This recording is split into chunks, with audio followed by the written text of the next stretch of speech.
It was sunny and warm when Ahmed, Layla, Mazen and Sarah decided to escape the hustle and bustle of the city to that small cabin in the heart of the forest. They had been friends since childhood, sharing sweet and bitter moments. They decided to spend the weekend away from the daily stresses. The idea of an isolated cabin was not strange to them, but this time, there was a vague feeling of dread creeping into their hearts, but their excitement overcame every feeling. The road to the cabin was long and winding, with trees getting denser the deeper they got into the forest. Once they arrived, they all stood and contemplated the place. The cabin seemed bigger than they expected, and very old. The wooden walls were a little eroded, and the windows were covered with dust. There was a dilapidated fence surrounding the cabin, as if it was trying in vain to protect the place from something invisible. "What a wonderful place!" Sarah exclaimed with a wide smile, trying to hide the feeling of anxiety that was starting to creep in. Mazen noticed that darkness was creeping in from between the trees, even though the sun had not set yet. But everyone entered the cabin, ignoring the confused looks between them. After dinner, the friends sat around the fireplace, telling stories and laughing. But the laughter was suddenly cut short when they heard mysterious whispers coming from above. "Maybe it's just the wind," Ahmed said, trying to calm them down, but Mazen insisted on checking. They all went up to the attic room, where they discovered an old wooden box under the boards. Mazen opened it carefully to find a dusty book. The book was written in an ancient language, full of symbols and scary drawings. Layla tried to read some of the pages, but she couldn't understand anything, until suddenly words in Arabic began to appear on one of the pages. "Don't open this book. I have been imprisoned here for centuries. My release means my destruction." Everyone backed away in silence, but Ahmed, out of curiosity, began to recite some of the written words. Suddenly, a strong wind blew inside the hut, extinguishing all the candles, and the floor began to shake. They rushed downstairs to find that everything had changed. Pictures on the walls, furniture had changed places, and a foul smell was filling the place. That night, no one slept. Nightmares began to haunt them all. Ahmed saw someone who looked exactly like him, standing over his bed and whispering meaningless words to him. Mazen heard heavy footsteps approaching his bed, but whenever he turned his head, he found no one. As for Sarah, she saw herself trapped inside a book, trying to get out in vain, while Layla felt a cold hand patting her shoulder, but when she turned around, she saw only shadows moving on the walls. In the morning, they decided to leave, but they discovered that the forest had changed. The trees had become intertwined in a way that made them lose their way. Every time they tried to walk in a specific direction, they found themselves returning to the same hut. It was as if the place had become a maze with no exit. They began reading the book in search of an explanation. They found a page describing the evil entity, the Shadow Prisoner, an ancient entity that inhabited this land centuries ago, forced to remain in an eternal prison after an ancient sorcerer imprisoned it using this book. But the words Ahmed read were the key to breaking that chain, and now the entity seeks to use their souls to regain its full power. The book wrote that the entity needed 4 victims to fully free itself, and each sacrifice opened a portal to its world. At that moment, things began to take a more dangerous turn. Mazen began to feel intense pain, then screamed as he disappeared in the blink of an eye, leaving behind bloody footprints. "We have to end this before everyone disappears," Sarah screamed. The pages of the book led them to a complex ritual that required each of them to sacrifice something personal. However, they realized that completing the ritual required a different kind of sacrifice, one's life. They stood in silence, neither daring to look at the other. "I will do it," Ahmed said quietly. "I am the one who started this, and I am the one who will end it." They tried to stop him, but they knew it was the only solution. Ahmed grabbed the knife and began to recite the required words. As he neared the end, the wind began to blow strongly, and everything around them fell. At the last moment, Ahmed stabbed himself in the chest and fell to the ground, but a black shadow covered him completely, and with the shadow disappearing, everything returned to normal. The cabin became quiet again, the forest returned to the way it was, but Ahmed did not return. The 3 remaining friends left in silence, their eyes teary and their hearts heavy. They did not look back, and did not say a single word until they reached the car. They drove far, far away from the cabin. 2 years after what happened, none of the 3 survivors have gotten over that terrifying night. Sarah stopped talking completely and began to suffer from insomnia. Layla began to show signs of severe depression, while Mazen disappeared from sight, isolating himself from everyone. Each of them felt that something was not over yet, as if the entity was not completely locked away. One day, each of them received a mysterious message. The messages contained the same phrase, "Go back to the hut." Ahmed is still stuck. The message left them stunned and scared. Who sent the message? And how did he know what happened? After hesitating, they decided to contact each other for the first time since that night. They met in a small cafe far from the city. Their looks were filled with horror and questions. "I think Ahmed is not dead," Layla said with a trembling voice. "Maybe he is still there, with the entity." Mazen and Sarah hesitated, but they knew that they would not rest until they faced these nightmares again. They decided to return to the hut to end the matter once and for all, even if it meant facing their worst fears. When they reached the forest, it was already dark, but this time the forest was different. It seemed to be breathing slowly, the dry leaves under their feet made a frightening sound, and the air was heavy as if they were walking through a sea of shadows. They walked slowly towards the hut, and the closer they got, the more the atmosphere changed. The light from their lamps seemed to disappear into the thick darkness that surrounded the place. In front of the hut, they found the door open. Ha! But when they entered, they felt an intense coldness, as if something was sucking the heat out of the place. Ahmed's footprints were still on the floor, leading them to the living room where the book was lying on the table. Layla began to leaf through the book feverishly. There's another chapter we haven't read. It talks about a way to restore the soul that was sacrificed. But that requires a huge risk. The new ritual required them to repeat the ritual in reverse, but one of them had to be willing to become the entity's new guardian, accepting its imprisonment within themselves.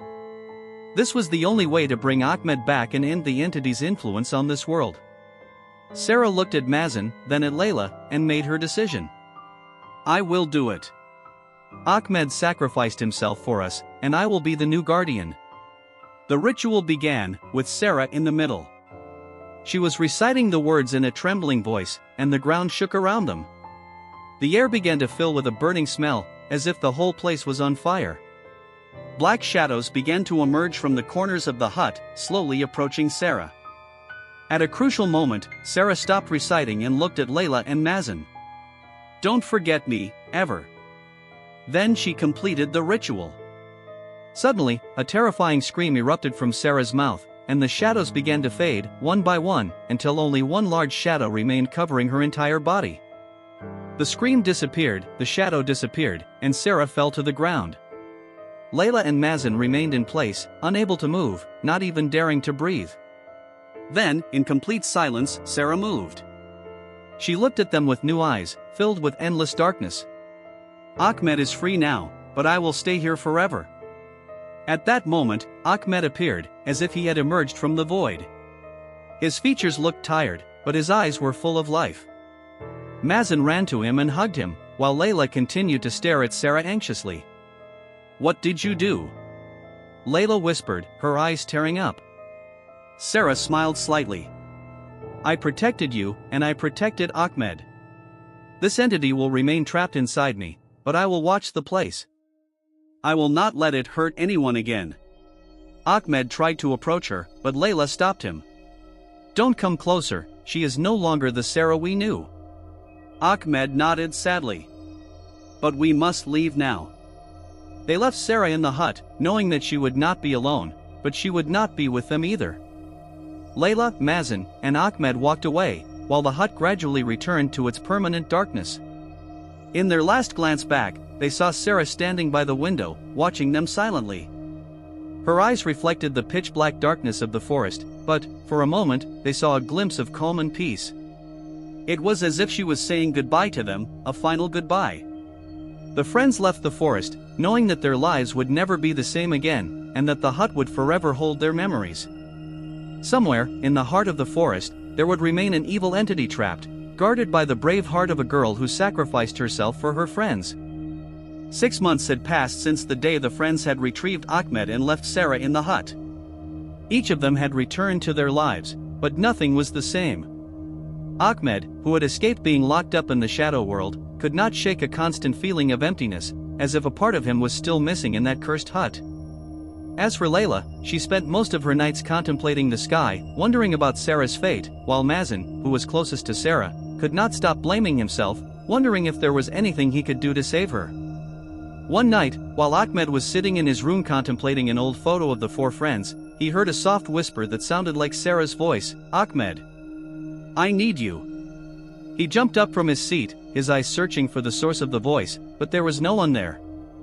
The voices began to repeat themselves every night, and the nightmares began to visit him again. He saw Sarah locked up in the hut, living unbearable suffering, surrounded by shadows, screaming and calling for help. Ahmed could not ignore that. He called Mazen and Layla and told them what was happening. They hesitated at first. They had sworn never to return to the hut again. But Sarah's voice was still ringing in their minds. They agreed to meet in the place that had witnessed it all, the hut. The three of them returned to the forest, the place they had promised never to set foot in again. The forest seemed denser and darker than they remembered. Every step they took brought them closer to the past they had tried to escape. When they arrived at the hut, they noticed that the door was open, just as they had left it. Inside the hut, everything was the same. Abandoned furniture, scattered books, and the heavy air filled with the same old smell. "Sarah?" Ahmed called hoarsely, as if his tongue refused to pronounce her name. There was no answer, but they all felt her presence, as if she was watching them from every corner.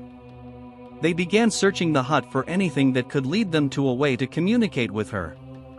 They found the old book that had caused all this chaos. But this time it was different. On its cover appeared new words that had not been there before. "The gate can be opened again, but at a greater price." They all hesitated, but Ahmed insisted.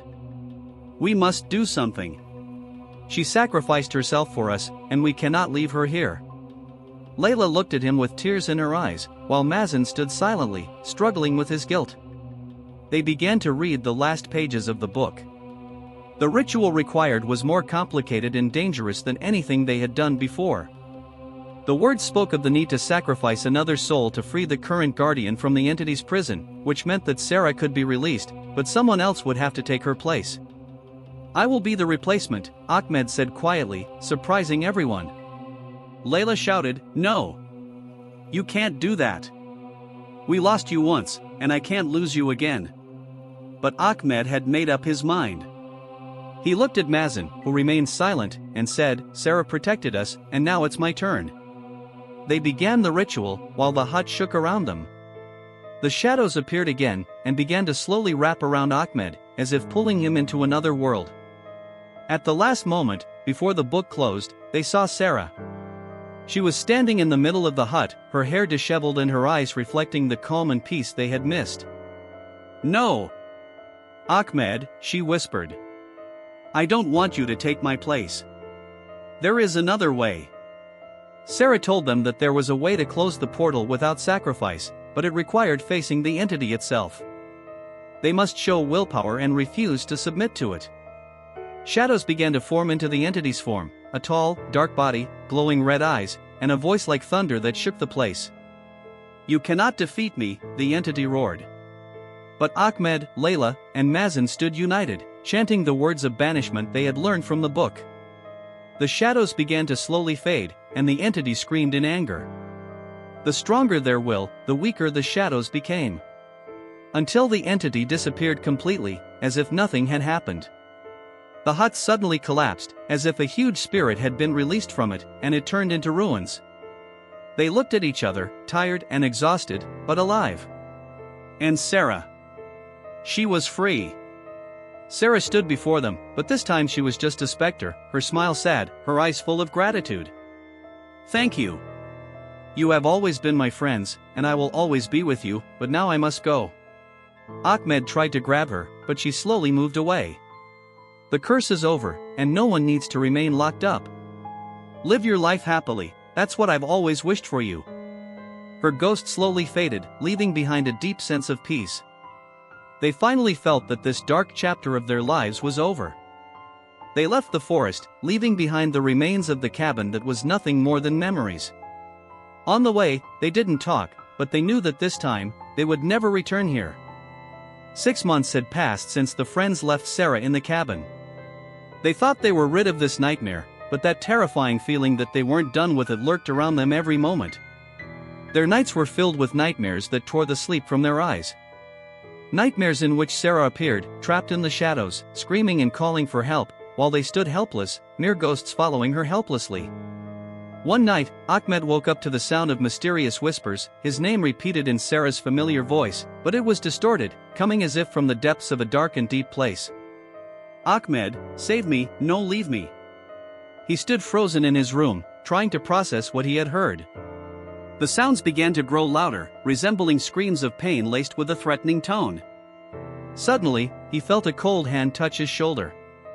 He turned around in panic, but there was no one there. Ahmed felt that the entity they had encountered had not been completely locked away. He decided to call Mazen and Layla to tell them what was happening. The sounds were haunting them too, as were the nightmares, but they tried to ignore them in the hope that they would fade with time. However, the feeling of guilt and fear of the unknown haunted them all. In the end, they realized that the only solution was to return to the cabin and face what they had started until the end. The three of them arrived at the forest as night fell, a forest that seemed to be teeming with wandering spirits. The falling leaves of the trees were making a sound like whispers, the closer they got to the cabin. The trees, which had been silent in the past, seemed to be moving slowly, their branches intertwined like arms awaiting their arrival. When they reached the outskirts of the hut, the darkness there was different, like a black hole sucking in the light around it. The hut, which they had left last time, seemed to be alive. The walls were shaking slowly, and the windows were making a strange groan. The front door, slightly open, seemed to invite them in. As soon as they set foot inside the hut, the door closed behind them with a loud sound, as if someone had slammed it shut. They stood in the middle of the room, breathing heavily. Everything in the hut was pulsing with dark life, the walls were breathing, the floor was shaking under their feet, and shadows were dancing around them. They began to hear the sound of approaching footsteps, heavy footsteps, but no one appeared. "Sarah?" Ahmed called in a trembling voice. Then, from the depths of the darkness, her silhouette appeared. It was Sarah, but her face was disfigured and covered in scars, and her eyes were completely black, reflecting the evil entity controlling her. "Save me, or run away before it's too late," she screamed, before fading into the darkness once more. They decided to find a way to break the curse. They reopened the old book, which had new words written in a blood-red hue. Every curse has a guardian, and every guardian has a key. The key is their soul, or the soul of one of their friends. Those words froze their blood. Would someone have to sacrifice again? As they read, the atmosphere inside the hut began to change. Its walls began to crack, and black arms emerged from them, slowly moving towards them. The lights went out, and a faint, whisper-like voice filled the room. Your souls are mine." The arms rushed towards them, trying to pull them into the darkness. Layla screamed, trying to avoid these nightmare-like arms. They managed to escape to a side room, where they found an old mirror, strangely reversed. They looked in it, but instead of seeing their reflections, they saw Sarah, standing in a dark corner of the other world, trapped among dark shapes swirling around her. "You can save me," Sarah whispered, "but you must face the entity in its homeland. You must pass through here." She pointed to the mirror. Very carefully, Ahmed placed his hand on the mirror. He felt a terrifying coldness, before the mirror sucked him in. Mazen and Layla followed him, and thus they found themselves in an upside-down world. The hut was the same, but everything was covered in a layer of black fog, and whenever they looked around, they saw their shadows moving independently, as if chasing them. In this other world, things were attacking them, bookshelves were falling on them, and windows were breaking and releasing sharp glass shards. They continued forward, screaming in terror with every step, until they reached the living room, where the entity stood in the middle. It was a massive entity, with distorted features, and long arms wrapped around its body, emanating the smell of death. Ahmed stood facing the entity, trying to speak. "Let her go. Take me." But the entity laughed a terrifying laugh, its sound shaking the place. "I don't want a single soul. I want all of your souls." The entity rushed towards them, trying to swallow them into the darkness. They all screamed, but Sarah appeared again, this time more powerful, holding an old knife. "Ahmed, you must stab my heart. You will break the bond, and we will be free." Ahmed hesitated, tears streaming down his face. "I can't. I won't kill you again." But Sarah approached him, placing his hand on the knife. "You are not killing me, you are saving me." With conflicting feelings, Ahmed lunged at her, stabbing her heart with the ritual knife. Sarah let out a terrifying scream, not hers, but the entity's. Light exploded from her body, and shadows began to fade, swallowed by an invisible magical force. The entity fell, and everything around them began to collapse. When they returned to their world, they were standing outside the hut, which had been completely destroyed. There was no sign of Sarah. They looked at each other, realizing that they had lost her forever. But, for the first time in a long time, they felt at peace. The entity was gone, and so was the curse. The friends left the forest, trailing behind them the tales of defeat and grief. They realized that everything was over, but a part of them would remain trapped in that hut. As they walked away, Ahmed felt a warm touch on his shoulder. He turned, and saw no one. But he heard a soft whisper, Sarah's whisper, "I love you. Goodbye." They looked at each other, smiled a small, sad smile, and continued on their way. This time, they were sure that the evil entity would not return, and that Sarah was finally free.